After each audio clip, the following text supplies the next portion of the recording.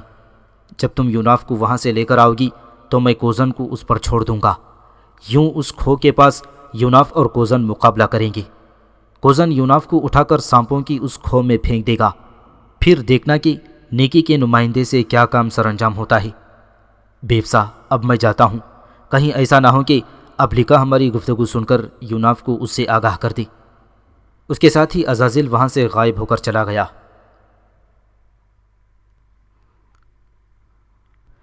بیوسا وہاں ایک چٹان پر بیٹھ کر تھوڑی دیر تک یوناف کا انتظار کرتی رہی۔ جب یوناف لوٹا اور اس نے بیوسا سے ان قافلوں کی تفصیل سے متعلق کچھ کہنا چاہا تو بیوسا نے فوراً اسے مخاطب کرتے ہوئے کہا، اے یوناف، آؤ پہلے اس چوٹی پر چلیں، میں اس کوہستان کے اوپر کے حصے کو دیکھنا چاہتی ہوں جہاں پر حضرت موسیٰ علیہ السلام اپنے رب سے ہم کلام ہوا کرتے تھے۔ چوٹی پر جا کر میں تم سے دونوں قافلوں کی تفصیل بھی سنوں گی۔ یوناف نے بیوسا کی اس بات کو مان لیا، لہذا دونوں تیزی سے اس چوٹی پر پہنچے جس کی طرف بیوسا نے اشارہ کیا تھا۔ جو ہی وہ چوٹی پر آئے، عزازیل، عارب اور کوزن نے تین اطراف سے یوناف کو گھیر لیا، جبکہ چوتھی طرف سانپوں بھری کوہ تھی۔ بیوسا فوراً ایک طرف ہٹ کر کھڑی ہو گئی۔ اس موقع پر عارب کے ساتھ نیلی دھند کی وہ قوتیں بھی تھیں جو کبھی یافان کے ساتھ ہوا کرتی تھیں۔ پھر کوزن آگے بڑھا اور یوناف کو مخاطب کرتے ہوئے کہنا شروع کیا، اے نیکی کے نمائندے، تم ماضی میں کئی بار مجھ پر حاوی ہو کر اذیت اور تکلیف کا باعث بنے تھے، لیکن آج اس جبل موسیٰ کے اندر میں مار مار کر تیری حالت طوفانوں میں اڑتے ہوئے خشک پتوں جیسی بنا کر رکھ دوں گا۔ میں اکیلا ہی تم سے مقابلہ کروں گا اور میرے یہ محترم عزازیل اور عارب دور رہ کر تیری ذلت کا نظارہ کریں گے۔ اے نیکی کی نمائندے، آج کے دن اپنے دل کے اندر لکھ رکھ کہ میں تجھ سے اپنے ماضی کے سارے انتقام لے لوں گا۔ کوزن کی یہ گفتگو سن کر یوناف نے تھوڑی دیر تک اسے حقیرآلود انداز میں دیکھا، پھر اس نے کہا، اے بدی کے گماشتے، تیرے جیسے بیکار بھونکنے والے آوارہ کتے میں نے ماضی میں بہت دیکھے ہیں اور خوب مار بھگائے بھی ہیں۔ قسم مجھے اپنے رب کریم کی، اگر تو جبل موسیٰ کی اس چوٹی پر مجھ سے ٹکراتا ہے تو میں تیری دل کی بستی کو ویران، تیری روح کی ساری راہیں سونی اور تیرے چہرے کو افسردہ اور تیرے جسم کے سارے اعضاء کو پارا پارا کر کے رکھ دوں گا۔ اے کوزن، اس وقت یہ گمان نہ کر کہ عزازیل، عارب اور یافان کی وہ نیلی دھند کی قوتیں جو اس وقت عارب کے قبضے میں ہیں تیری مدد کے لیے موجود ہیں۔ قسم مجھے اپنے رب لا شریک کی، اگر یہ عزازیل اور عارب بھی اس موقع پر تیرا ساتھ دیں تو میں تم تینوں کے سامنے جبل سینا کی ان چٹانوں کی طرح سینہ تان کر جم جاؤں گا۔ سن کوزن، میں نیکی کا نمائندہ ہوں، نیکی کی خاطر اپنی گردن کٹوا سکتا ہوں، اپنے جسم کو پارا پارا کروا سکتا ہوں، پر تیرے جیسے بدی کے گماشتوں سے مروب نہیں ہو سکتا۔ کوزن نے یوناف کی اس گفتگو کا کوئی جواب نہ دیا، بلکہ وہ الاؤں میں بھڑکتے ہوئے انگاروں کے شور اور بے پناہ ابلتے ہوئے طوفانوں کی طرح یوناف کی طرف بڑھا تھا۔ یوناف کے سر کو نشانہ بناتے ہوئے اس نے دائیں ہاتھ کی ضرب لگانی چاہی۔ یوناف بھی مستعد تھا، اس نے فوراً کوزن کا ہاتھ فضا کے اندر ہی روک لیا۔ اس موقع پر کوزن نے بھی بڑی چالاکی اور عیاری سے کام لیا۔ اس نے فوراً اپنی فضا میں اٹھا ہوا ہاتھ یوناف کی گردن پر رکھا اور دوسرا ہاتھ یوناف کی دونوں رانوں کے درمیان ڈال کر ایک جھٹکے کے ساتھ خوفناک چیخ بلند کرتے ہوئے یوناف کو اپنے دونوں ہاتھوں پر بلند کر لیا۔ اس نے باری باری فخریہ انداز میں عزازیل اور عارب کی طرف دیکھا۔ عزازیل نے اسے اشارہ کیا کہ وہ فوراً یوناف کو زہریلے اور آدم خور سانپوں سے اٹی ہوئی اس کوہ میں پھینک دے، لہذا کوزن حرکت میں آیا۔ اس نے ایک زوردار نعرے بلند کرتے ہوئے یوناف کو پوری قوت کے ساتھ زہریلے سانپوں سے بھری ہوئی اس کوہ کے اندر اچھال دیا۔ یوناف بڑی بے بسی کے عالم میں اس کوہ کی طرف گرتا چلا جا رہا تھا جس کے اندر عزازیل نے ان گنت زہریلے سانپ جمع کر رکھے تھے، مگر تہ میں گرنے سے پہلے ہی ابلیکا اس کی مدد کو پہنچ گئی۔ اس نے بڑی آسانی سے یوناف کو کوہ سے باہر نکال لیا، پھر اس نے فوراً یوناف کی گردن پر لمس دیا اور اس کی سماعت میں اپنی رس گھولتی ہوئی آواز میں کہنا شروع کیا، اے یوناف میرے حبیب، جس کھو میں تم گر رہے ہو اس کے اندر عزازیل نے ان گنت سانپ بھر رکھے ہیں۔ اگر تم اس میں گر جاتے تو تم سمجھ سکتے ہو کہ تمہارا کیا حشر ہوتا۔ سنو، عزازیل نے بیوسا کو استعمال کرتے ہوئے تمہیں ان اجاڑ ویرانیوں کے اس کوہ کی طرف لایا ہے۔ اس نے کوزن کو تم پر مسلط کیا تھا تاکہ تمہیں وہ اٹھا کر اس کھو میں پھینک دے۔ اب جبکہ میں نے تمہیں اس کھو سے نکال دیا ہے تو تم اپنی سری قوتوں کو حرکت میں لاؤ اور اس کھو کے سطح سے ہٹ کر اس کے کنارے پر اپنے قدم جمانے کی کوشش کرو۔ اور ہاں یوناف، تم جانتے ہو کہ ان دنوں بیوسا تمہارے ساتھ ہے، لیکن وہ تمہارے ساتھ رہتے ہوئے عزازیل عارب کے لیے کام کر رہی ہے، مگر اب میں نے بیوسا کے ذہن پر ایک ایسا عمل کر دیا ہے کہ وہ عزازیل عارب اور نبیتا کو فراموش کرتے ہوئے تمہارے ساتھ رہنے پر ترجیح دے گی۔ اور سنو یوناف، ایسا میں نے اس لیے کیا ہے کہ وقفے وقفے سے اس کے ذہن پر عمل کر کے ہم اس کے ذہن سے عزازیل عارب اور نبیتا کی رفاقت نکال دیں گے۔ اس دوران ہم اسے نیکی، خیر اور وحدانیت کا درس دیتے رہیں گے۔ مجھے امید ہے کہ ہمارے مسلسل ایسا کرنے پر ایک وقت ضرور آئے گا کہ بیوسا عزازیل عارب اور نبیتا کو چھوڑ کر ہمیشہ کے لیے خوشی کے ساتھ تمہارا ساتھ دینے کے لیے تیار ہو جائے گی۔ ابلیکا خاموش ہوئی تو یوناف نے اسے مخاطب کر کے پوچھا، اے ابلیکا، جو کچھ تم نے بیوسا کے لیے کیا ہے میں اس سے مکمل طور پر اتفاق کرتا ہوں، تمہارے اس عمل پر مطمئن اور خوش بھی ہوں۔ اب دیکھو میں اپنی سری قوتوں کو حرکت میں لا کر سانپوں سے بھری اس کوہ کے دہانے پر کوزن کے سامنے کیسے نمودار ہوتا ہوں۔ اس کے ساتھ ہی یوناف اپنی سری قوتوں کو حرکت میں لایا اور اگلے لمحے وہ فضا میں کسی چرخی کی طرح گھوما، پھر وہ تیزی سے نیچے آیا اور عین کوزن کے سامنے زمین پر اپنے پاؤں جما کر کھڑا ہو گیا۔ جو ہی یوناف کوزن کے سامنے کھڑا ہوا، کوزن کے لبوں پر زہر بھری مسکراہٹ نمودار ہوئی۔ اس نے یوناف کو مخاطب کر کے کہا، اے نیکی کے نمائندے، دشت سینا کی اس بنجر زمین اور جبل موسیٰ کے ان سنسان ٹیلوں کے اندر میں تیرے لیے موت کی تاریکی اور وقت کا بدترین سیلاب ثابت ہوں گا۔ آج اس دشت بے امان کے اندر تو میرے ہاتھوں بچ نہ سکے گا۔ تجھے میں آج ایسی مار ماروں گا کہ ان ویرانوں میں تم پر موت کی تاریکی مسلط ہو جائے گی۔ کوزن کی اس گفتگو پر یوناف نے زہر بھرے انداز میں اس کی طرف دیکھا، پھر اس نے کھولتے ہوئے لہجے میں کہنا شروع کیا، اے کوزن، جو تم نے مجھ سے کہا ہے میرے نزدیک ایک کتے کی آواز اور ایک دیوانے کی صدا سے زیادہ اہمیت نہیں رکھتی۔ مجھے بے بس اور مجبور نہ سمجھ۔ سن رکھ، جب میں قدرت کا احتساب بن کر تمہارے خلاف حرکت میں آؤں گا تو تمہارے دل کی قرطاس پر تقدیر کا بدترین عذاب رقم کر دوں گا۔ اے کوزن، میں تمہارے سامنے کوئی پابا زنجیر قیدی یا روندھی بنجر زمین نہیں ہوں کہ تم اپنی منمانی کرتے پھرو۔ میں آندھیوں کا شناسا اور طوفانوں کا محرم ہوں۔ ان ویرانوں کے اندر میں تم پر ذلت اور پستی کا عذاب طاری کرنے کی ہمت اور قوت رکھتا ہوں۔ اس کے ساتھ ہی یوناف جچے تلے انداز میں کوزن سے ٹکرانے کے لیے آگے بڑھا۔ یوناف کو اپنی طرف بڑھتے دیکھ کر کوزن بھی حرکت میں آیا تھا۔ وہ آگے بڑھا اور اس نے اپنا ہاتھ بلند کر لیا۔ وہ چاہتا تھا کہ پہلے کی طرح یوناف کو حملے کا جھانسا دے کر اسے اپنے ہاتھوں میں اٹھا کر ایک بار پھر سانپوں سے بھری ہوئی اس کھو میں پھینک دے، لیکن اس بار یوناف چوکس تھا۔ وہ جانتا تھا کہ عزازیل عارب اور کوزن مل کر اس کے ساتھ کیا معاملہ کر رہے ہیں، لہٰذا اس بار وہ بجلی کی طرح حرکت میں آیا۔ اس نے کوزن کا اٹھا ہوا ہاتھ اپنی گرفت میں لے لیا، پھر دوسرا ہاتھ اس کے جسم کے دوسرے حصے میں ڈالتے ہوئے اسے فوراً اپنے دونوں ہاتھوں میں اٹھا لیا۔ اس نے آؤ دیکھا نہ تاؤ فوراً ہی پوری قوت کے ساتھ کوزن کو سانپوں سے بھری ہوئی اس کوہ کے اندر پھینک دیا۔ یہ سارا معاملہ اس قدر تیزی سے حرکت میں آیا تھا کہ کوزن سنبھل نہ سکا تھا اور سانپوں سے بھری ہوئی اس کوہ کے اندر اترتا چلا گیا۔ تھوڑی دیر بعد کوہ کے اندر سے اس کی بھیانک اور ہولناک چیخیں سنائی دیں اور اس کے بعد ان ویرانوں کے اندر خاموشی چھا گئی۔ کوزن کے بھیانک خاتمے کے بعد یوناف تھوڑی دیر تک خاموش کھڑا رہا، پھر اچانک وہ چونک سا پڑا، اس لیے کہ اس کے قریب ہی کھڑا ہوا عارب اپنی نیلی دھند کی قوتوں کو حرکت میں لاتا ہوا یوناف کی طرف بڑھا۔ شاید وہ اس سے کوزن کا انتقام لینے کا عزم کر چکا تھا۔ عارب کے تھوڑا سا پیچھے نبیتا خاموش کھڑی تھی، جبکہ عارب کے دائیں طرف عزازیل بھی کسی ستون کی طرح بے حس و حرکت کھڑا تھا۔ اس کے بائیں جانب ذرا فاصلے پر حسین بیوسا کھڑی تھی۔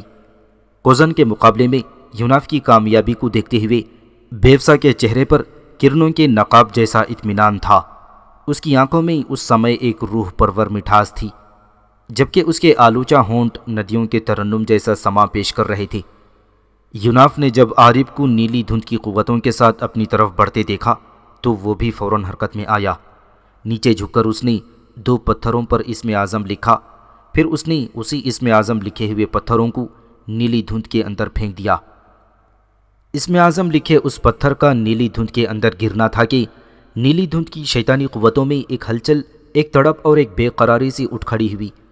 نیلی دھند کی قوتیں کافی پیچھے ہٹ کر کھڑی ہو گئی تھیں۔ آگے بڑھتے ہوئے عارب نے جب دیکھا کہ اس کی نیلی دھند کی قوتیں یوناف کی طرف سے پھینکے جانے والے پتھر کے جواب میں اسے چھوڑ کر پیچھے ہٹ گئی ہیں تو اس پر وحشت اور خوف طاری ہو گیا۔ وہ پیچھے ہٹ کر نیلی دھند میں جا کھڑا ہوا اور انتہائی بے بسی کی حالت میں اپنے قریب ہی کھڑے عزازیل کی طرف دیکھنے لگا۔ عزازیل نے جب دیکھا کہ اس کڑے وقت میں عارب اس سے کچھ کہنے اور کچھ کرنے کی توقع رکھتا ہے، تب وہ حرکت میں آیا اور یوناف کو مخاطب کرتے ہوئے کہنے لگا، اے نیکی کے نمائندے، تو جانتا ہے کہ میں ازل کے اسرار اور ابد کے ناموس کا واقف کار ہوں۔ میں سمندر کی گہرائیوں اور فلک کی بلندیوں کے رازوں کا امین ہوں۔ وقتی طور پر ہمارے خلاف جو تو کامیابی حاصل کر لیتا ہے تو اس سے تو یہ گمان نہ کر بیٹھنا کہ تو ہم پر حاوی اور غالب ہے۔ میں جب چاہوں تجھے زمین کی نم انگیز سکوت میں مبتلا کر کے تیری حالت مایوسی کے بھور جیسی بنا کر رکھ دوں گا۔ اے نیکی کے نمائندے، میں جب چاہوں تیرے سر سے لے کر پاؤں تک آگ ہی آگ برسا کر رکھ دوں، پر یہ میری نرمی ہے کہ میں نرم روح ہو کر تیرے خلاف حرکت میں نہیں آتا۔ یوناف نے فوراً عزازیل کی بات کاٹتے ہوئے اسے جواب دیا، اے عزازیل، تو بکواس کرتا ہے، تو نہ ازل کے اسرار اور نہ ابد کے رموز کا بھیدی ہے، اور نہ ہی سمندر کی گہرائیوں اور بلندیوں کا رازدان ہے۔ یہ ایسے بھید ہیں جو میرے اللہ کے علاوہ کوئی نہیں جانتا۔ اے عزازیل، تو نے دیکھا میں نے اسم اعظم اس پتھر پر لکھ کر جو اس نیلی دھند کی قوتوں پر پھینکا تو اس کی قوتوں کی کیا حالت ہوئی؟ اے عزازیل، یہ اسم اعظم میرے رب کا ذاتی نام ہے جسے میں اپنی مدد کے لیے استعمال کرتا رہا ہوں۔ اور اے عزازیل سن رکھ، جب میں کبھی اسی خالق و مالک اور اللہ کو پکارتے ہوئے تیرے خلاف حرکت میں آؤں گا تو اس روز تیری حالت کالی رات کے مردہ سمندر سے بھی زیادہ بھیانک ہوگی۔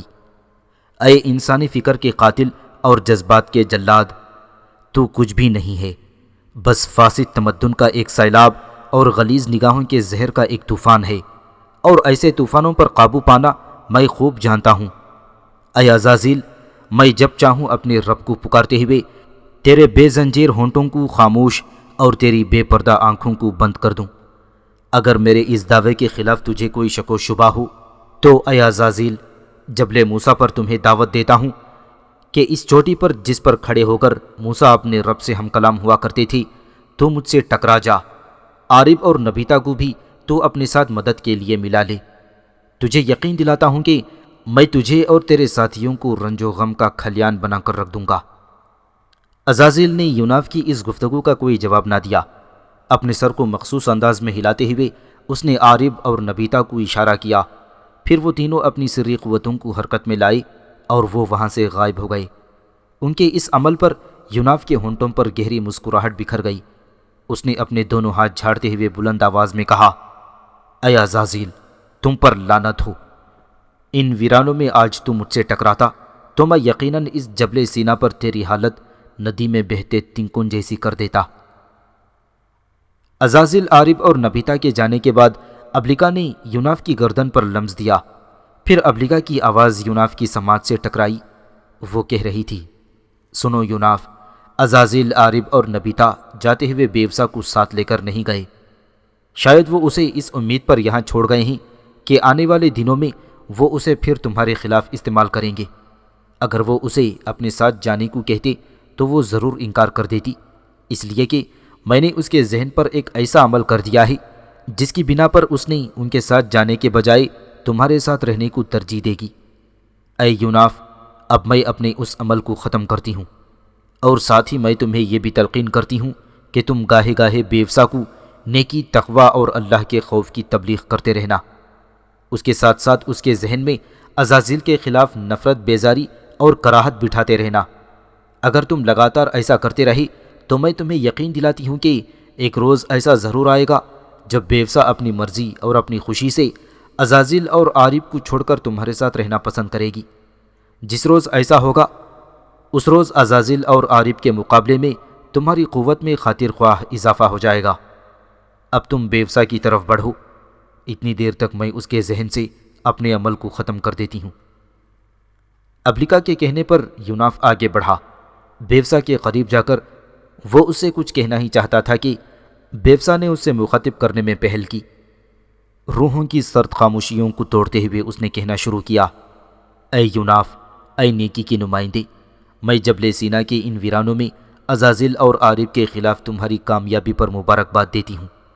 تم نے کوزن کا خاتمہ کر کے عزازیل پر یہ ثابت کر دیا ہے کہ وہ اپنے مجرم دل اور ساری خوفناکیوں کے باوجود تم پر قابو نہیں پا سکتا۔ بیوسا نے یہ الفاظ سرد خوابوں کے سے انداز میں کہے تھے۔ بیوسا کی اس گفتگو پر یوناف کا حوصلہ بڑھا۔ اس نے آگے بڑھ کر اس نے شانے پر پیار سے ہاتھ رکھتے ہوئے کہا، اے بیوسا، اس جبل سینا پر جہاں میرا رب اپنے رسول موسیٰ علیہ السلام سے ہم کلام ہوا کرتا تھا، میں تم سے کچھ کہنا چاہوں گا، کیا تم سننا پسند کرو گی؟ بیوسا نے فوراً فراغ دلی کا مظاہرہ کرتے ہوئے کہا، کیوں نہیں، کہو کیا کہنا چاہتے ہو، میں ضرور سننا پسند کروں گی۔ اس پر یوناف نے قریبی چٹان کی طرف اشارہ کرتے ہوئے کہا، آؤ اس چٹان پر بیٹھتے ہیں اور پھر جو باتیں میں تم سے کہنا چاہتا ہوں وہ کہوں گا۔ یوناف کے کہنے پر بیوسا فوراً حرکت میں آئی۔ دونوں ایک دوسرے کے سامنے چٹان کے اوپر بیٹھ گئے۔ اس کے بعد یوناف نے اسے مخاطب کرتے ہوئے کہنا شروع کیا، اے بیوسا، میں تم سے یہ کہنا چاہتا ہوں کہ یہ عزازیل اور شیطان جس کا آج تک تم ساتھ دیتی رہی ہو، تو میں اس کے متعلق یہ کہنا چاہتا ہوں کہ یہ وہی ابلیس اور شیطان ہے جو انسان کو نیچا اور کمتر بنانے کا عزم کیے ہوئے ہے۔ اللہ تعالیٰ نے جب حضرت آدم علیہ السلام کی پیدائش کی اور عزازیل سمیت تمام ملائکہ کو حکم دیا کہ آدم کو سجدہ کریں تو سب نے سجدہ کیا تھا، لیکن عزازیل نے سجدہ کرنے سے انکار کر دیا۔ اور جب رب کریم نے اس سے پوچھا کہ تو نے آدم کو سجدہ کرنے سے کیوں انکار کیا، تو اس نے کہا، میں آدم سے اعلیٰ اور افضل ہوں، اس لیے کہ میری پیدائش آگ سے ہوئی ہے جبکہ اس کی پیدائش مٹی سے ہوئی ہے، لہٰذا ایک افضل غیر افضل کو کیوں سجدہ کرے؟ پس اس حکم عدولی کی بنا پر اللہ تعالیٰ نے اسے مردود قرار دے دیا۔ تب اس نے مہلت مانگی کہ اے رب کریم، مجھے قیامت تک کی مہلت دے تاکہ میں تیرے بندوں کو بھٹکاؤں، انہیں راہ راست سے ہٹاؤں اور یہ ثابت کروں کہ یہ انسان میرے مقابلے میں غیر افضل، کمتر اور نااہل ہیں۔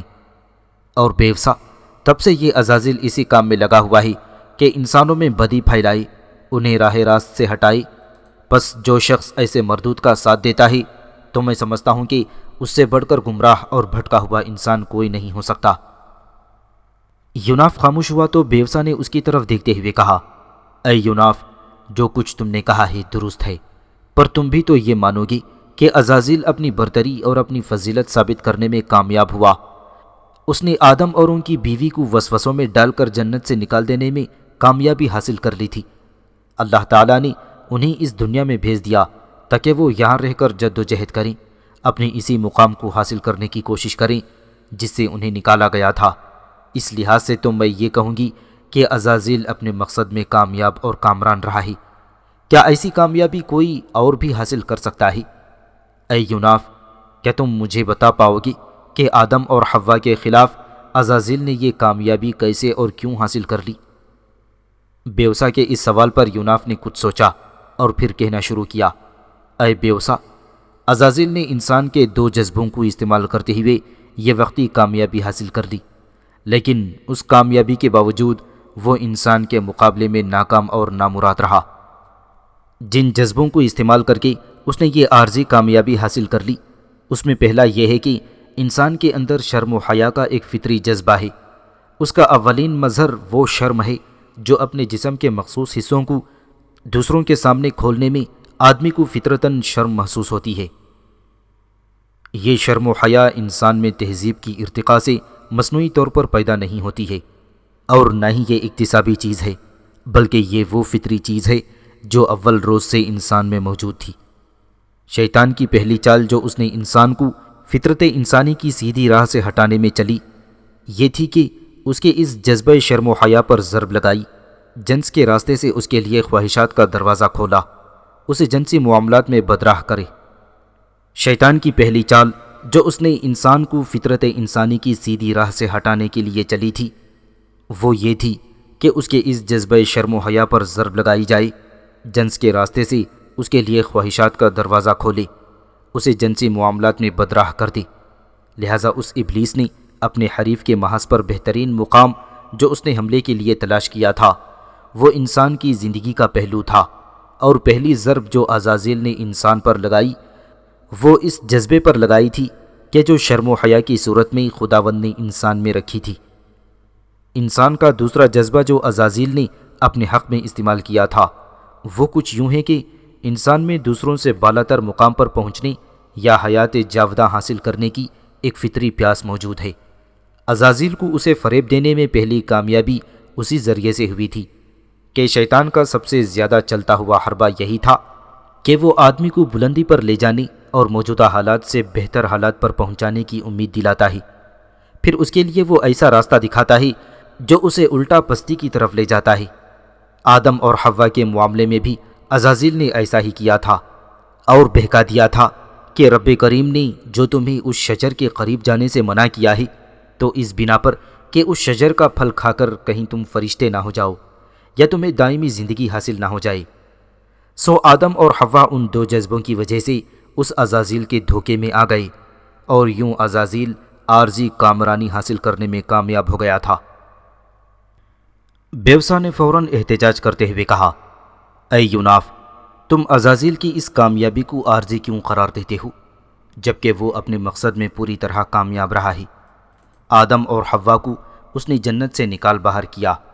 میں تو سمجھتی ہوں کہ اس المیے اور اس حادثے میں شیطان انسان کے خلاف پوری طرح کامیاب اور کامران ہے۔ یوناف نے فوراً جواب دیتے ہوئے کہا، اے بیوسا، یہ جو میں نے عارضی کامیابی کا لفظ استعمال کیا ہے تو میں سمجھتا ہوں کہ یہ بھی میں نے غلط استعمال کیا ہے، ورنہ انسان کے مقابلے میں شیطان مکمل طور پر ناکام رہا ہے۔ اے بیوسا، شیطان یہ ثابت کرنا چاہتا تھا کہ انسان اس فضیلت کا مستحق نہیں ہے جو اس کے مقابلے میں انسان کو دی گئی ہے، لیکن پہلے ہی معرکے میں آدم کے مقابلے میں اس نے شکست کھائی تھی۔ اس میں شک نہیں کہ اس میں انسان اپنے رب کی فرمانبرداری کرنے میں پوری طرح کامیاب نہ ہو سکا۔ اس کی ہر کمزوری ظاہر ہو گئی کہ وہ اپنے حریف کے فریب میں آ کر اصلیت کی راہ سے ہٹ سکتا ہے، مگر بہرحال اس اولین مقابلے میں یہ قطعی ثابت ہو گیا ہے کہ انسان اپنے اخلاقی مرتبے میں ایک افضل مخلوق ہے، اور وہ اس طرح کہ عزازیل جب گناہ میں مبتلا ہوا تو اپنے قصور کا اعتراف کرنے اور بندگی کی طرف پلٹ جانے کے بجائے نافرمانی پر اور زیادہ جم گیا۔ جبکہ انسان کو اس کے قصور پر معاف کیا گیا تو اس نے شیطان کی طرح سرکشی نہیں کی، بلکہ اپنی غلطی کا احساس ہوتے ہی وہ نادم ہوا، اپنے قصور کا اعتراف کر کے بغاوت سے فرمانبرداری کی طرف پلٹ آیا اور معافی مانگ کر اپنے رب کے دامن رحمت میں پناہ ڈھونڈنے لگا۔ اس طرح اس دو قسم کے کرداروں کے لیے دنیا کے اندر دو علیحدہ علیحدہ راہیں متعین ہو گئیں، ایک شیطان کی راہ اور دوسری وہ راہ جو انسان کے لیے ہے۔ وہ دونوں ایک دوسرے سے بالکل مختلف ہو گئیں۔ خالی شیطانی راہ یہ ہے کہ بندگی سے منہ موڑے اور اللہ کے مقابلے میں سرکشی اختیار کر لے، اور جو لوگ اطاعت کی راہ پر چل رہے ہوں ان کو بھی بہکائے اور اللہ کی راہ سے انہیں اپنی راہ پر لانے کی کوشش کرے۔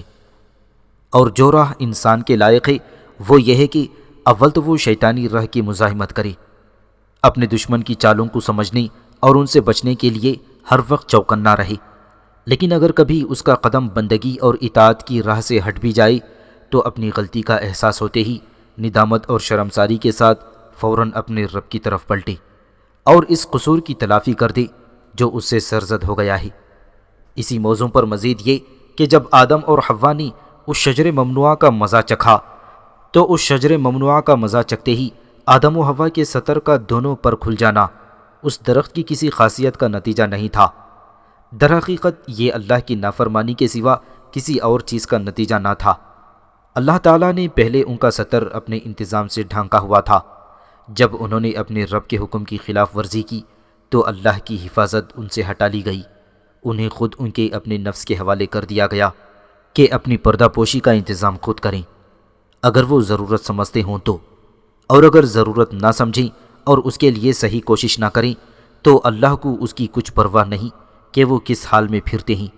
یا گویا ہمیشہ کے لیے اس حقیقت کا مظاہرہ تھا کہ انسان جب اللہ کی نافرمانی کرے گا تو دیر یا سویر اس کا پردہ کھل کر ہی رہے گا، اور پھر یہ کہ انسان کے ساتھ اللہ کی تائید اور حمایت اسی وقت تک رہے گی جب تک کہ وہ اللہ کا مطیع اور فرمانبردار رہے گا۔ اطاعت کی حدود سے باہر نکلنے کی تائید ہرگز حاصل نہ ہوگی۔ بلکہ اسے خود اس کے اپنے نفس کے حوالے کر دیا جائے گا۔ اتنا کہنے کے بعد یوناف جب خاموش ہوا تب بیوسا تھوڑی دیر تک خاموش رہ کر کچھ سوچتی رہی۔ ایسا محسوس ہوتا تھا کہ یوناف کی باتوں اور اس کی تبلیغ کا اس پر خاطر خواہ اثر ہوا ہے۔ پھر اس نے اپنا فیصلہ دیتے ہوئے کہا، اے یوناف، تم نے بہترین دلائل اور حجتیں پیش کر کے مجھ پر یہ تو ثابت کر دیا ہے کہ آدم و حوا کے مقابلے میں عزازیل ناکام اور نامراد رہا۔ تمہاری تبلیغ نے مجھ پر یہ بھی ثابت کر دیا ہے کہ عزازیل واقعی انسان کے در پہ ہے۔ اسے بھٹکا کر یہ ثابت کرنا چاہتا ہے کہ انسان اس سے کمتر اور غیر افضل ہے۔ بہرحال عزازیل کے مقابلے میں جو کردار تم ادا کر رہے ہو میں اس کی تعریف کرتی ہوں۔ اے یوناف، باقی باتیں پھر کسی موقع پر ہوں گی، میں تو اب بھوک محسوس کر رہی ہوں۔ کیا ایسا ممکن نہیں کہ دونوں کہیں سے کھانا حاصل کریں اور اکٹھے بیٹھ کر کھائیں؟ یوناف فوراً اٹھ کھڑا ہوا اور بیوسا کو مخاطب کر کے بولا، اے بیوسا، آؤ جبل سینا کے دامن میں بنی اسرائیل اور اہل مدین کے جو قبائل فرعونوں کے خزانے کی تلاش میں غمزن ہیں ان میں داخل ہو جائیں۔ میں دیکھ کر آ رہا ہوں کہ وہاں مسافروں کے قیام کے لیے معقول سرائے کا بندوبست ہونے کے علاوہ بھٹیاروں کی دکانیں بھی ہیں جہاں سے مسافر بآسانی خوراک حاصل کر سکتے ہیں۔ لہٰذا اب چلو بنی اسرائیل کے ان قبائل کی طرف چلیں جو اس جبل موسیٰ کے سامنے دشت سینا میں خیمزن ہیں۔ بیوسا نے یوناف کی اس تجویز سے اتفاق کیا۔ جبل سینا سے نیچے اتر کر وہ ان قبائل میں داخل ہوئے۔ وہاں دونوں نے ایک بھٹیار خانے سے کھانا کھایا۔ پھر وہ دونوں اپنی سری قوتوں کو حرکت میں لائے اور دریائے گنگا کے کنارے اس سرائے میں داخل ہوئے جس میں انہوں نے پہلے سے قیام کر رکھا تھا۔ ہستناپور کا راجکمار دیواورتا ریاست کاسی کی تینوں راجکماریوں کو لے کر جب اپنی ریاست کے مرکزی شہر ہستناپور میں داخل ہوا تو وہاں کے لوگوں نے ان کا شاندار استقبال کیا۔ آخر دیواورتا نے اپنی جنگی رتھ کو ہستناپور کے راج محل کے سامنے روکا۔ پھر وہ ان تینوں راجکماریوں کو لے کر محل میں داخل ہوا اور راج محل کے اس کمرے میں داخل ہوا جو ہستناپور کی رانی ستیاوتی کے لیے مخصوص تھا۔ ان تینوں راجکماریوں کو دیواورتا نے ستیاوتی کے سامنے لا کھڑا کیا اور اسے مخاطب کرتے ہوئے کہنے لگا، اے میری ماں، دیکھ، ماضی میں ریاست کاسی کی راجکماریوں کی شادیاں ہمیشہ ہستناپور کے راجکماروں کے ساتھ ہوتی رہیں، لہٰذا تو دیکھتی ہے کہ میں ریاست کاسی کی ان تینوں راجکماریوں کو یہاں لانے میں کامیاب ہو گیا ہوں۔ اب تم سے میری یہ التماس ہے کہ ان تینوں راجکماریوں کی شادیاں اپنے بیٹے اور میرے بھائی وچتر ویریہ کے ساتھ کر دو۔ دیواورتا کی یہ گفتگو سن کر ستیاوتی بے حد خوش ہوئی۔ اس نے اپنے بیٹے اور ہستناپور کے راجکمار وچتر ویریہ کو طلب کیا۔ جب وچتر ویریہ وہاں آیا تو ستیاوتی نے اسے مخاطب کرتے ہوئے کہا، اے میرے بیٹے، تو ان تینوں لڑکیوں کی طرف دیکھ، یہ تینوں حسن و جمال میں کوئی ثانی نہیں رکھتی۔ یہ ریاست کاسی کی راجکماریاں ہیں۔ تیرا بھائی دیواورتا انہیں تمہارے لیے لے کر آیا ہے تاکہ ان تینوں کی شادیاں تمہارے ساتھ کر دی جائیں۔ وچتر ویریہ تینوں راجکماریوں کو دیکھ کر بے حد خوش ہوا۔ اس نے انہیں پسند کیا اور ان کے ساتھ شادی کرنے پر آمادہ ہو گیا۔ اس موقع پر وچتر ویریہ نے اور اپنے بھائی کا شکریہ ادا کیا کہ اس نے اس کے لیے ریاست کاسی کی راجکماریوں کو حاصل کرنے کے لیے اس قدر محنت اور جد و جہد کی تھی۔ عین اس موقع پر تینوں راجکماریوں میں سے سب سے بڑی راجکماری امبا نے ستیاوتی اور دیواورتا کی طرف دیکھتے ہوئے خوفزدہ سی آواز میں کہا، اگر تم دونوں برا نہ مانو تو اس موقع پر میں تم دونوں سے کچھ کہنا چاہتی ہوں۔ ستیاوتی نے ہمدردی اور نرمی میں ڈوبی ہوئی آواز میں امبا کا حوصلہ بڑھاتے ہوئے کہا، ہاں کیوں نہیں، اس موقع پر جب کہ میں تم تینوں کی شادیاں وچتر ویریہ کے ساتھ کر دینا چاہتی ہوں تو تم کیا کہنا چاہتی ہو؟ اگر تم شادی سے پہلے کوئی شرط اور پابندی رکھنا چاہتی ہو تو یہ بھی سن رکھو کہ میں تمہاری ہر شرط اور ہر پابندی کو قبول کر لوں گی۔ امبا نے دھیمی آواز میں کہا، میں نہ کوئی شرط پیش کرنا چاہتی ہوں اور نہ کوئی پابندی، بلکہ میں تو یہ کہنا چاہتی ہوں کہ میں آپ کے بیٹے وچتر ویریہ کے ساتھ شادی نہیں کر سکتی۔ اس انکشاف پر دیواورتا نے پریشانی اور حیرت سے امبا کی طرف دیکھتے ہوئے پوچھا، آخر تم میرے بھائی کے ساتھ شادی کیوں نہیں کر سکتی؟ امبا نے تھوڑی دیر خاموش رہ کر کچھ سوچا، پھر کہنے لگی، اے دیواورتا، جس وقت تم ہمارے شہر پہنچے میں پہلے ہی راجا سیلوا کو اپنا شوہر تسلیم کر چکی تھی۔ اگر تم تھوڑی دیر تک اور ہماری ریاست میں داخل نہ ہوتے تو میں اپنی جگہ سے اٹھ کر پھولوں کا ہار راجہ سلوا کے گلے میں ڈال دیتی، جو اس بات کی علامت ہوتا کہ میں اسے اپنے شوہر کی حیثیت سے پسند کر چکی ہوں۔ دیوورتا نے کمال حیرت اور پریشانی سے امبا کی طرف دیکھتے ہوئے پوچھا، اے امبا، یہ بات تم نے مجھے اپنی ریاست میں کیوں نہیں بتا دی تاکہ تیرے معاملے میں میں انصاف کرتا؟ اس پر امبا نے کسی قدر حیرت کا مظاہرہ کرتے ہوئے کہا، اے دیوورتا، تم اس قدر تیزی سے وہاں حرکت میں آئی تھی کہ مجھے کچھ کہنے کا موقع ہی نہ ملا۔ میں تم سے بہت کچھ کہنا چاہتی تھی، لیکن تم نے اس قدر عجلت میں کوچ کیا کہ میں تم سے کچھ نہ کہہ سکی۔ اب جب کہ یہاں آ کر مجھے کچھ اطمینان ملا ہی تو جو اصلیت اور حقیقت ہے وہ میں نے تم سے کہہ دی ہے۔ میں ایک بار پھر تم سے کہوں گی کہ میں اپنے شوہر کی حیثیت سے راجہ سلوا کو پسند کر چکی ہوں اور اسی کے ساتھ خوش رہ سکتی ہوں۔ اگر تم لوگ میری شادی زبردستی وچتر ویریا کے ساتھ کر دیتے ہو تو سن رکھو کہ اس کا کوئی فائدہ نہ ہوگا، اس لیے کہ اگر میری شادی وچتر ویریا کے ساتھ ہو جاتی ہے تو میرا جسم تو اس کے ساتھ ہوگا لیکن میرا دل راجہ سلوا کے ساتھ ہوگا، لہٰذا میں تم سے گزارش کروں گی کہ مجھے وچتر ویریا کے ساتھ شادی کرنے پر مجبور نہ کیا جائے۔ امبا کی اس گفتگو کے بعد دیوورتا اور ستیاوتی تھوڑی دیر تک خاموش رہ کر کچھ سوچتے رہے۔ پھر دیوورتا ستیاوتی کے پاس بیٹھ گیا۔ بڑی رازداری کے ساتھ اس نے اس سے کچھ مشورہ کیا۔ اس کے بعد وہ امبا کے قریب آیا اور اسے مخاطب کرتے ہوئے کہنے لگا، اے امبا، میری بات غور سے سنو، ہم تم پر ظلم نہیں کریں گے۔ جب تم نے پہلے ہی شوہر کا انتخاب کر لیا ہے تو ہم زبردستی تیری شادی وچتر ویریا کے ساتھ نہیں کریں گے۔ میں نہ صرف تمہارے لیے عمدہ سواری کا بندوبست کروں گا بلکہ تمہارے ساتھ کچھ محافظ بھی روانہ کروں گا جو تمہیں بحفاظت راجہ سلوا کے پاس لے جائیں گے تاکہ تم اس کے ساتھ شادی کر کے خوشحال زندگی بسر کر سکو۔ دیوورتا کا یہ جواب سن کر امبا خوش اور مطمئن ہو گئی۔ بہرحال اس کی دونوں بہنوں امبیکا اور امبالیکا کی شادی راجکمار وچتر ویریا کے ساتھ کر دی گئی، جبکہ امبا کو دیوورتا نے اپنے چند محافظوں کے ساتھ راجہ سلوا کی طرف روانہ کر دیا۔ راجکماری امبا بڑی تیزی سے سفر کرتی ہوئی راجہ شیلوا کے سامنے پہنچی تو راجہ شیلوا اسے دیکھ کر بڑا پریشان اور حیران ہوا۔ اس نے اسے مخاطب کرتے ہوئے پوچھا، اے کاسی کی راجکماری، تجھے تو ہستنا پور کے راجکمار نے سوئمبر میں جیت لیا تھا۔ وہ اپنے سارے مخالفوں پر حاوی رہا تھا۔ تیرا ہاتھ پکڑ کر اس نے تجھے اپنی جنگی رتھ میں بٹھا لیا تھا اور تم تینوں بہنوں کو لے کر وہ ہستنا پور کی طرف روانہ ہو گیا تھا۔ اب میں حیران اور پریشان ہوں کہ تو یہاں کیسے آ گئی؟ اس پر امبا نے راجہ سلوا کو مخاطب کرتے ہوئے کہا، اے راجہ، جس وقت میرا اور میری دونوں بہنوں کا سوئمبر ہماری ریاست میں رچایا جا رہا تھا تو اس وقت میں نے آپ کو دیکھا تھا اور اپنے دل میں فیصلہ کر لیا تھا کہ میں آپ سے شادی کروں گی۔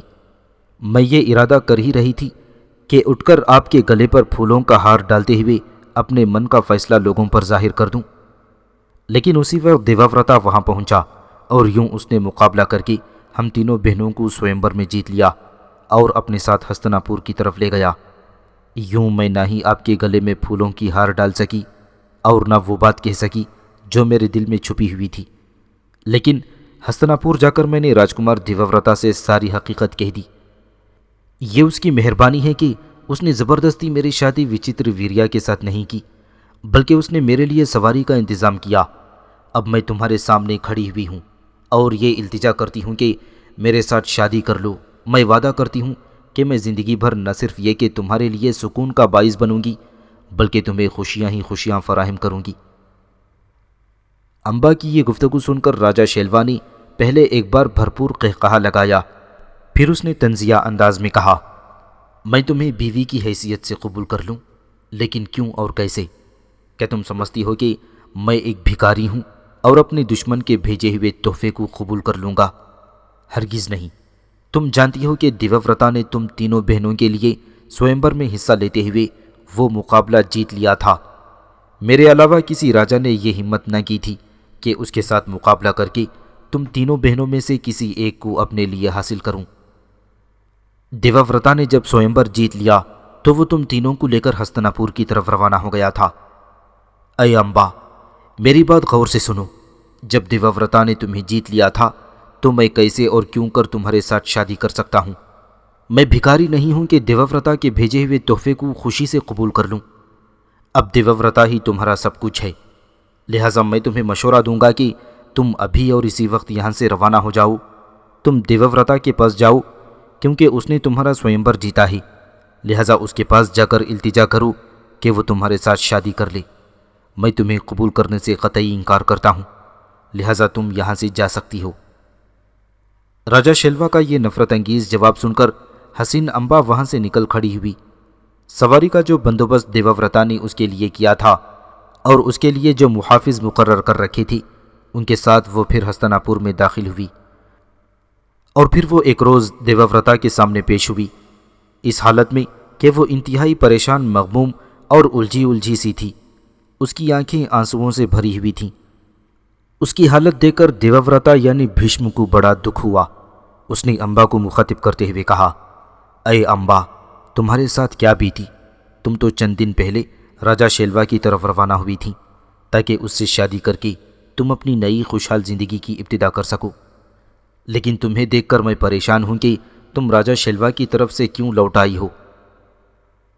امبا نے بکھری سی اور پریشان سی آواز میں بھیشم کو جواب دیتے ہوئے کہا، اے راجکمار، میرا یہ سفر مکمل طور پر ناکام رہا ہے۔ راجہ شیلوا نے میرے ساتھ شادی سے انکار کر دیا ہے۔ اس نے مجھے یہ جواب دیا ہے کہ راجکمار دیوورتا سوئمبر جیت کر تم تینوں بہنوں کو اپنے ساتھ ہستناپور کی طرف لے گیا تھا۔ اب اگر دیوورتا نے تمہیں میری طرف بھیج دیا ہے تو میں تمہیں قبول کرنے سے انکار کرتا ہوں، اس لیے کہ میں بھکاری نہیں ہوں کہ اپنے دشمن کے بھیجے ہوئے تحفے کو قبول کر لوں۔ لہٰذا اے راجکمار، اس نے مجھے واپس بھیج دیا۔ اے دیوورتا، اس موقع پر میں یہ بھی کہوں گی کہ تم ہی وہ نوجوان ہو جس نے مجھے جیتا تھا، اور تم ہی وہ نوجوان ہو جس نے پہلی بار میرا ہاتھ پکڑ کر اپنے جنگی رتھ میں بٹھایا تھا، اور تم ہی وہ نوجوان ہو جو ہمیں حاصل کرنے کے لیے اس مقابلے میں پورے اترے تھے۔ تم نے ہماری خاطر راجہ شیلوا کو شکست دی تھی، لہٰذا اب میں تم سے یہ التجا کروں گی کہ تم میرے ساتھ شادی کر لو۔ اے راجکمار، میں مزید یہ کہنا بھی پسند کروں گی کہ اب اس دنیا میں میرا کوئی ٹھکانہ نہیں، لہٰذا میری تم سے استدعا ہے کہ مجھے نئی زندگی عطا کرو، میری نسوانیت کو تباہ ہونے سے بچاؤ اور میرے ساتھ شادی کر لو۔ یہاں تک کہنے کے بعد امبا خاموش ہو گئی۔ پھر وہ خاموشی کے ساتھ دیوورتا کی طرف پر امید نگاہوں سے دیکھنے لگی۔ امبا کی رودات سن کر دیوورتا بڑا ملول اور پریشان ہوا۔ اپنے دل میں وہ امبا کے لیے رحم اور ہمدردی محسوس کر رہا تھا۔ تھوڑی دیر تک وہ خاموش رہ کر امبا کی طرف دیکھتا رہا۔ اس موقع پر اس کی آنکھوں میں آنسو بھی تیرنے لگے تھے۔ پھر اس نے بڑی نرمی سے امبا کو مخاطب کرتے ہوئے کہا، مجھے تمہارے حالات سن کر بے حد دکھ اور غم ہوا ہے، مجھے تم سے بے حد ہمدردی بھی ہے، لیکن تم جانتی ہو کہ میں نے شادی نہ کرنے اور ہمیشہ کنوارا رہنے کی قسم کھا رکھی ہے، اس لیے میں کیسے اور کیوں کر تم سے شادی کر سکتا ہوں؟ دیوورتا تھوڑی دیر تک کچھ سوچتا رہا۔ اس کے بعد اس نے دوبارہ امبا کو مخاطب کرتے ہوئے کہنا شروع کیا، اے امبا، ان خیالات کو ترک کر دو کہ میں تمہارے ساتھ شادی کر لوں گا، اس لیے کہ یہ ناممکن ہے کہ اگر تم نے مجھے کاسی سے روانگی سے قبل ہی یہ سارا معاملہ بتا دیا ہوتا تو پھر یہ خیالات رونما نہ ہوتے، لیکن اب تو ایسا ہو چکا ہے اور کوئی اپنی قسمت پر قابو نہیں پا سکتا۔ مجھے افسوس ہے کہ میرے پاس تمہارے ان حالات کا حل نہیں ہے۔ میں اپنی شادی نہ کرنے کی قسم کا پابند ہوں، تمہاری کوئی مدد نہیں کر سکتا اور نہ ہی تمہارے ساتھ شادی کر سکتا ہوں۔ یہاں تک کہنے کے بعد دیوورتا پھر خاموش ہو گیا۔ تھوڑی دیر تک وہ بڑی بے بسی کے عالم میں امبا کی طرف دیکھتا رہا، پھر امبا کے سامنے سے ہٹ کر دوسری طرف چلا گیا۔ دیوورتا یعنی بھیشم کا جواب سن کر امبا کو بے حد مایوسی اور اذیت ہوئی تھی۔ ناکام و نامراد وہ ہستناپور سے نکل کھڑی ہوئی۔ وہ ایک قریبی جنگل کی راہ لی، وہاں وہ تارک الدنیا رشیوں میں رہ کر زندگی بسر کرنے لگی تھی۔ جنگل کے ان تارک الدنیا لوگوں کے ساتھ رہتے ہوئے امبا کو چند ہی دن گزرے تھے کہ امبا کا ایک رشتہ دار جس کا نام وشن تھا اسے تلاش کرتا ہوا جنگل میں پہنچا۔ اس نے امبا سے اس کے حالات سنے تو اسے بڑا دکھ ہوا۔ اس نے امبا کو سمجھایا بجھایا، اس سے اس بات پر آمادہ کرنے کی کوشش کی کہ وہ اپنے ماں باپ کے پاس چلی، لیکن امبا نے یہ کہہ کر انکار کر دیا کہ اس کے ماں باپ نے ایک بار اس کے لیے سوئمبر رچایا تھا، کسی اور کے ساتھ چلے جانے کے بعد وہ اپنے ماں باپ کے گھر نہ جائے گی۔ امبا کا جواب سن کر وشنا کو بے حد مایوسی ہوئی، اور پھر وشنا نے امبا کو ایک دوسرا طریقہ بتاتے ہوئے کہا، اے امبا، اگر تم ہستناپور کے دیوورتا ہی سے شادی کرنا چاہتی ہو تو میں ایسا بھی کر سکتا ہوں کہ دیوورتا کو مجبور کر سکتا ہوں کہ وہ تمہارے ساتھ شادی کرے۔ وشنا کا یہ جواب سن کر امبا کی آنکھوں میں چمک پیدا ہوئی۔ اس نے پوچھا کہ تم کیسے اور کیوں کر دیوورتا کو مجبور کر سکتے ہو کہ وہ میرے ساتھ شادی کر لے، جبکہ اس نے ساری عمر شادی نہ کرنے کی قسم کھا رکھی ہے۔ اس پر وشنا نے ایک نیا انکشاف کرتے ہوئے امبا سے کہا، سنو امبا، دیوورتا کا ایک گرو ہے جس کا نام بھارگا ہے۔ یہ بھارگا دیوورتا کو دیوورتا کہہ کر نہیں پکارتا، بلکہ یہ اسے بھیشم یا بھیشما کہہ کر مخاطب کرتا ہے۔ اسی گرو بھارگا نے بچپن میں اس دیوورتا کی یعنی بھیشم کی پرورش کی تھی۔ یہ سارے جنگی علوم اور جنگی تربیت بھیشما نے گرو بھارگا سے ہی حاصل کی تھی۔ اور سنو امبا، یہ گرو بھارگا میرا اچھا جاننے والا ہے، میں تمہیں اس کے پاس لے چلتا ہوں، اس سے التجا کرتا ہوں کہ وہ ہمارے ساتھ بھیشم کے پاس چلے اور ایک گرو کی حیثیت سے اسے حکم دے کہ وہ تمہارے ساتھ شادی کر لے۔ اے امبا، مجھے امید ہے کہ جب بھیشم کو اس گرو بھرگا سے یہ حکم ملے گا کہ وہ تمہارے ساتھ شادی کر لے، تو مجھے امید ہے کہ وہ اپنے گرو کے اس حکم کو کسی بھی صورت میں ٹال نہ سکے گا۔ لہٰذا تم میرے ساتھ گرو بھرگا کے پاس چلو تاکہ دیوورتا یعنی بھیشم کے ساتھ تمہاری شادی کا بندوبست کیا جا سکے۔ وشنا کی یہ گفتگو سن کر امبا بے حد خوش ہوئی اور بغیر کچھ کہے وہ جنگل کو چھوڑ کر گرو بھارگا کے پاس جانے کے لیے تیار ہو گئی۔ وشنا امبا کو لے کر دیوورتا یعنی بھیشم کے گرو بھارگا کی خدمت میں حاضر ہوا۔ اس نے بھرگا سے وہ ساری باتیں کہہ دیں جو امبا پر گزری تھیں۔ امبا کی یہ داستان سن کر بھرگا بے حد متاثر ہوا۔ اس نے وشنا اور امبا سے وعدہ کیا کہ وہ ان دونوں کے ساتھ ہستناپور جائے گا اور وہاں پر وہ بھیشم کو مجبور کرے گا کہ وہ امبا کے ساتھ شادی کر لے۔ ساتھ ہی بھارگا نے یہ بھی یقین دلایا کہ بھیشم اس کے بہترین شاگردوں میں سے ایک ہے، لہٰذا اسے امید ہے کہ وہ اس کا کہا ٹال نہ سکے گا اور امبا کے ساتھ ضرور شادی کرنے پر آمادہ ہو جائے گا۔ گرو بھارگا کی یہ گفتگو سن کر امبا بے حد خوش ہوئی۔ پھر چند روز تک گرو بھارگا کے ہاں قیام کرنے کے بعد وشنا اور امبا اسے لے کر بھیشم سے ملنے کے لیے ہستناپور کی طرف روانہ ہو گئے۔ گرو بھارگا جب وشنا اور امبا کے ساتھ ہستناپور کے محل میں داخل ہوا تھا تو راج محل کے نگرانوں نے ان تینوں کی بہترین آؤ بھگت کی۔ انہیں باعزت طریقے سے مہمان خانے میں بٹھایا گیا۔ پھر بھیشم کو اس کے گرو بھارگا کے آنے کی اطلاع دی گئی۔ بھیشم اپنے گرو کی آمد کا سن کر بے حد خوش ہوا۔ وہ بھاگا بھاگا اس کی خدمت میں حاضر ہوا اور اپنے آپ کو اس نے اس کے قدموں میں گرا دیا تھا۔ گرو بھارگا نے بھیشم کو اٹھا کر اپنے سینے سے لگایا، پھر اپنے قریب بیٹھی ہوئی امبا کی طرف اشارہ کرتے ہوئے پوچھا، اے بھیشم، کیا تم اس لڑکی کو جانتے ہو؟ بھیشم نے بڑے غور سے تھوڑی دیر تک امبا کی طرف دیکھا، پھر اس نے کہنا شروع کیا، اے گرو، اس لڑکی کو میں خوب جانتا ہوں۔ یہ وہ لڑکی ہے جسے اس کی قسمت نے بھی دھوکہ دیا ہے۔ یہ راجہ شیلوا سے شادی کرنا چاہتی تھی، لیکن اس نے اس کے ساتھ شادی کرنے سے انکار کر دیا۔ اس کے بعد اس نے میرے ساتھ شادی کرنے کا ارادہ ظاہر کیا، لیکن میں اس کے ساتھ شادی نہ کر سکا، لہٰذا یہ ہستناپور کو چھوڑ کر یہاں سے چلی گئی تھی۔ لیکن اے گرو، اب یہ لڑکی تمہارے ساتھ کیا کر رہی ہے؟ اس پر گرو بھارگا نے غور سے بھیشم کی طرف دیکھتے ہوئے کہا، اے بھیشم، یہ امبا کے ساتھ جو شخص ہے یہ اس کا قریبی رشتہ دار ہے۔ اس کا نام وشنا ہے۔ یہ میرے پرانے جاننے والوں میں سے ہے۔ یہ امبا کو لے کر میرے پاس اس غرض سے آیا تھا کہ میں تم سے کہوں کہ تم امبا کے ساتھ شادی کر لو۔ اسی طرح امبا کی قسمت بنائی جا سکتی ہے، اسے بربادی سے بچایا جا سکتا ہے۔ مجھے امید ہے کہ تم میرا کہا نہ ٹالتے ہوئے امبا کے ساتھ شادی کرنے پر رضامند ہو جاؤ گے۔ اس انکشاف پر بھیشم نے تیز نگاہوں سے گرو بھارگا کی طرف دیکھا، پھر اسے مخاطب کر کے کہا، اے گرو، آپ جانتے ہیں کہ میں نے زندگی بھر شادی نہ کرنے کی قسم کھائی تھی۔ اسی بنا پر میں نے اس امبا کے ساتھ شادی کرنے سے انکار کر دیا تھا۔ اگر آپ بھی مجھے اس کے ساتھ شادی کرنے پر کہیں گے تب بھی میں اس کے ساتھ شادی نہ کروں گا۔ لہٰذا یہ میرا آخری فیصلہ ہے۔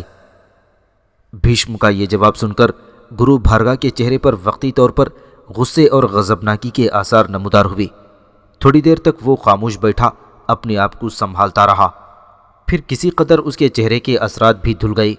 تب اس نے اپنے سامنے بیٹھی امبا کو مخاطب کرتے ہوئے کہا، اے امبا، اس بھیشم کو میں بچپن سے جانتا ہوں۔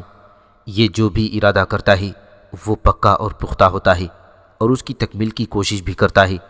لہٰذا اب میں تم سے یہ کہتا ہوں کہ تو بھیشم کا خیال ترک کر دے۔ یہ کسی بھی صورت تیرے ساتھ شادی کرنے پر آمادہ نہیں ہو سکتا۔ اس کے ساتھ ہی گرو بھارگا وہاں سے رخصت ہونے کے لیے اٹھ کھڑا ہوا۔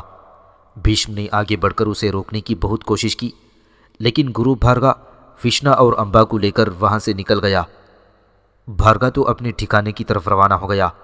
وشنا نے بڑی کوشش کی کہ وہ امبا کو اپنے ساتھ لے جائے، لیکن امبا نے اس کے ساتھ جانے سے قطعی انکار کر دیا۔ وہ ایک بار پھر جنگل میں رہنے والے تارک الدنیا لوگوں کی طرف روانہ ہو گئی، جہاں سے اسے وشنا لے کر آیا تھا، جبکہ خود وشنا بھی اپنے گھر کی طرف چلا گیا تھا۔